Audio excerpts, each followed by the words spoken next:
The Word of God is alive and powerful, sharper than any two-edged sword, piercing even to the dividing asunder of the soul and the spirit, and of the joints and the marrow, and is a critic of the thoughts and intents of the heart.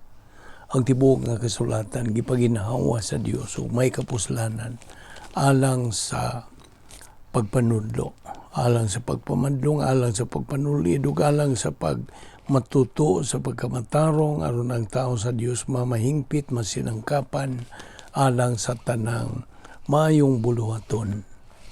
Maayong adlaw sa tanan nato mga subscribers, fellow believers, welcome now subs sa atong adlaw-adlaw nga pagtuon sa balaang pulong sa Dios ubos sa Balbido Evangelistic Ministry.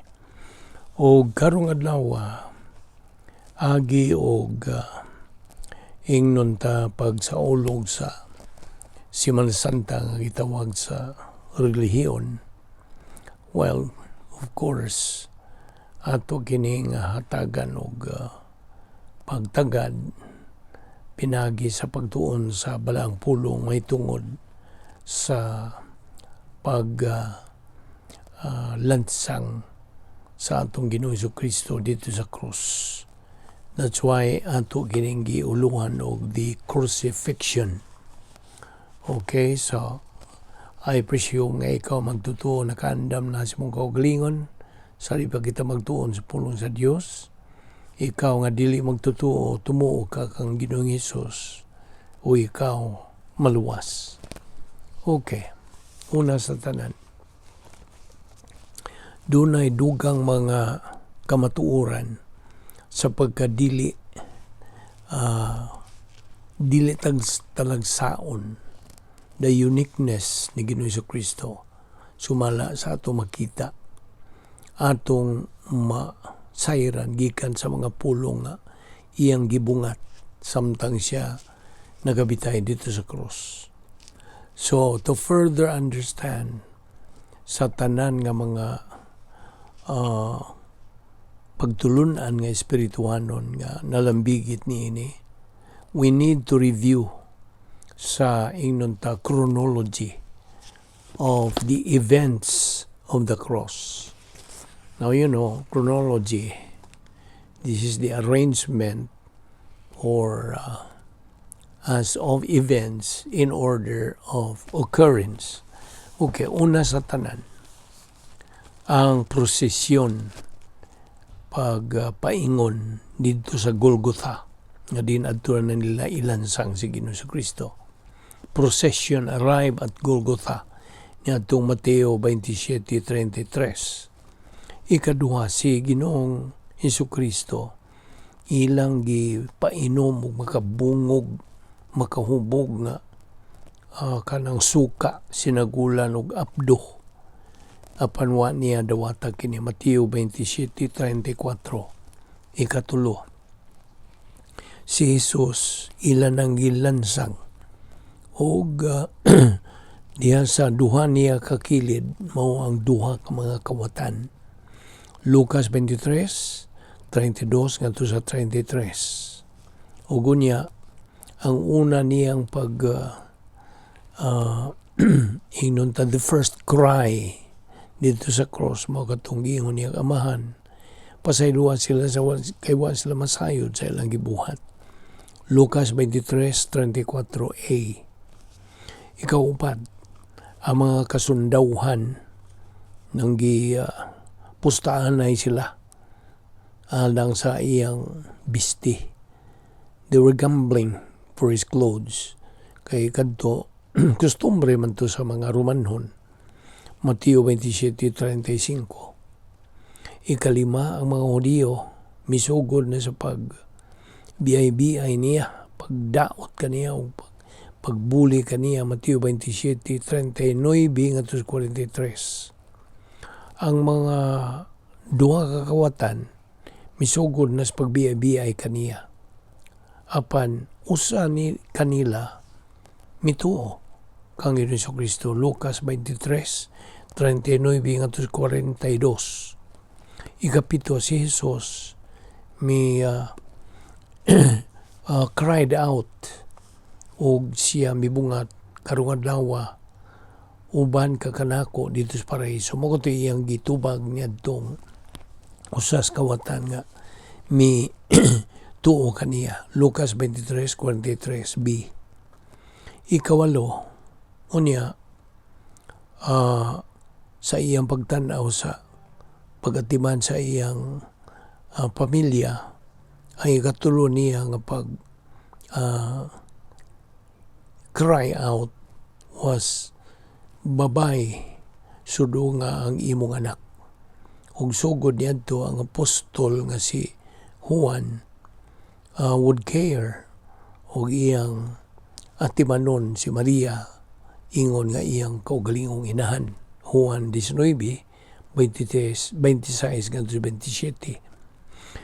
Ikasiyam, sa impunto gyud nga udtong tutok, exactly 12 noon, mi kuyanap na ang pagkangiob, pagkangit-ngit sa tibuok lugar, the hill of Golgotha.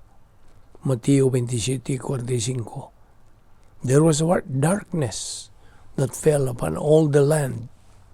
Unya ika na po, gisundan kini si kaupat nga pag tiyabaw na sa atong Ginoong Jesucristo, ilay-ilay lama sa baktani nga nagkahulugan og Diyos ko ganong gibiyaan mo ako. Mateo 27:46. Ika-11, Christ's fifth cry, I am thirsty, giuhaw ako, aron nga kita will never thirst. Juan 19:28. Ika-12, in his sixth cry, sa iyang tiyabaw si Ginoong Jesucristo ng kanayon, humana, tapos na, tetelestai. So ang kaluwasan na hingpit niya dito sa krus and stands finished hangtod sa kangturan. Juan 19:30. Ika-13, mo na gito ikatapusan. Ikapito niya nga gipamulong si Ginoong Jesucristo ng kanayon, amahan ko, nga na sa imong mga kamot itugyan ko ang akong espiritu. Lucas 23:46. Humani ini, the Lord by His own volition, iyang gibuhian iyang espiritu. Mateo 27:50. Ug ang ika-15 nini nga itong chronology nga gisgutan. Ang lawas ni Ginoong Jesucristo, patay ang lawas niya, ilang gikanaog, gikan sa cross, o gibutang nila dito sa luganan, o nagbutang nini mo si Joseph of Arimathea. Ilang gibuhat kadto alas 6 sa gabi. Mateo 27:57 ngadto sa 60. Okay. Now, so kadtong usa sa mga kriminal who were hanged there was hurling abuse at him, saying, are you not the Christ? Save yourself and us. Mo to'y nagbiay sa itong Ginoong Jesucristo. Apan ang usa, rebuking him, said, do you not even fear God? Theos, sanglit, ubos ka man sa maoral gihapon nga sentensya of condemnation. O we indeed justly, for we are receiving what we deserve for our deeds. Ang ayan kita, may agom nini, but this man has done nothing wrong. O siya nabuhat nga dautan. And he was saying, Ginoong Jesus, remember me when you come into your kingdom. Kung mo to, truly I say to you, today, mag-auban ka kanako dito sa paraiso. So, now, kining duha ka mga ingnon ta mga kawatan dito sa kiliran sa atong Ginoong Jesucristo, kini hulagway ni sa kalibutan karong panahon na. Ang usa mituo kang Ginoong Kristo o siya naluwas eternally. Apan ang usa mi salikway man kang Ginoong Kristo ug was eternally condemned. Nasayod ta sa John 3:36 ng kanayon. Siya nga nagatuo sa anak may kinabuhing dayon. Man siya nga dili mo tuo sa anak, dili makamatun og kinabuhi. Kung dili ang kapungot sa Dios magapabilin diya kaniya. So kini nga atong kalibutan karon nga gipuy-an. Gibahin kini by its attitude toward Jesus Christ. Mao kini ang attitude that will determine the eternal future sa matag tao nga nabuhi din is kalibutan or ever will live, including you nga nagpaminaw niining atong mensahe karon o atong pagtuon niini. So, narna nimo diha ug unsay imong pilion. Tuo ka ba ni Ginoong Kristo nga imong manluwas o imong salikway? Si Ginoong Kristo na kanayon diha sa Juan 10:9, ako maong pultahan, sigin sa katong musulod pinagin ini, siya maluwas. The way has been opened alang sa tanan. Alang sa tanan sa pagsuod. And we enter by personal faith alone kang Ginoong Kristo. John 14:6. So, mo kadto ang nahitabo nga pagsakit sa itong Ginoong Kristo, crucifixion. Sumaw na, narana nimo sa pagpili karon. Mutuo ka ba kaniya nga imong manduluwas o imong salikway? Sa di pa kita muhuman nining atong pagtuon, nining adlaw, ako kang pangutanon higala. Kung ugaling mamatay ka karon, nahibaw ka ba? O mahilangit ka o may impyerno ka hangtod kang turan? Ang Biblia, ang pulong sa Dios, nagkanayon ra ba nga imo ka nang mahibawan? So gipangutana ta kay higala, nining maong pangutana.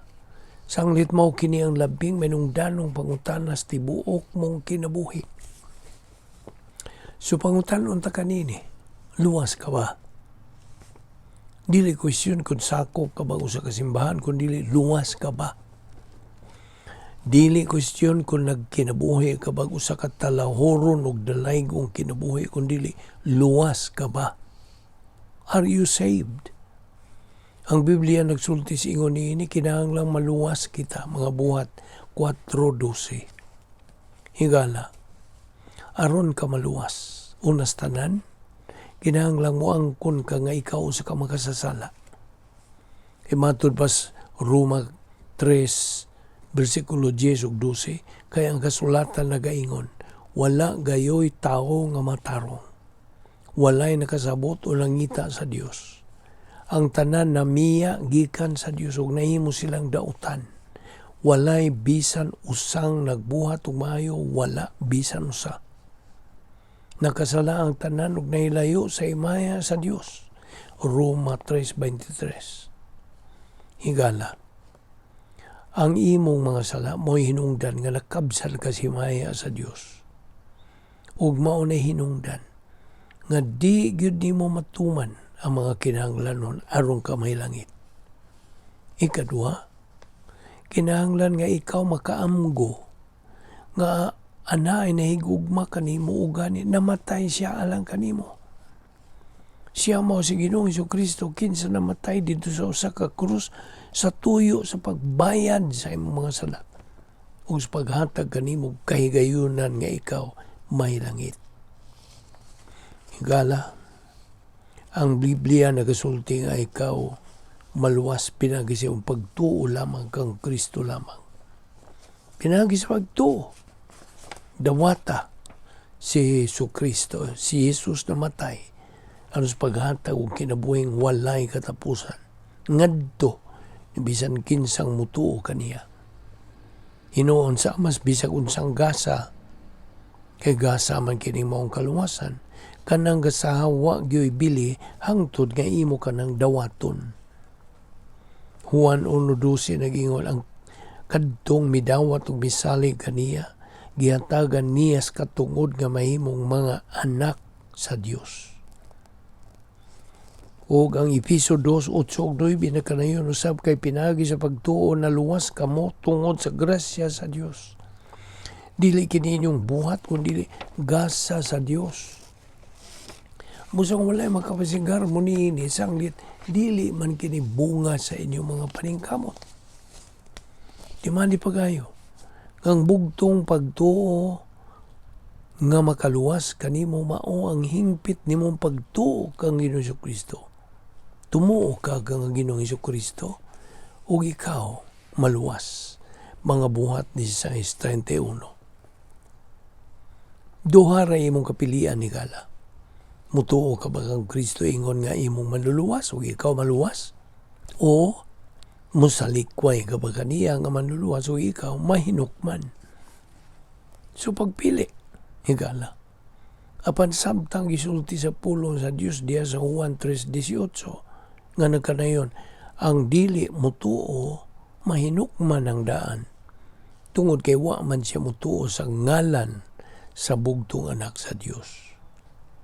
Busa, sublion ko sa pagpahinumdum kanimo higala. Tumuo ka kang Ginoong Hesukristo ug ikaw maluwas.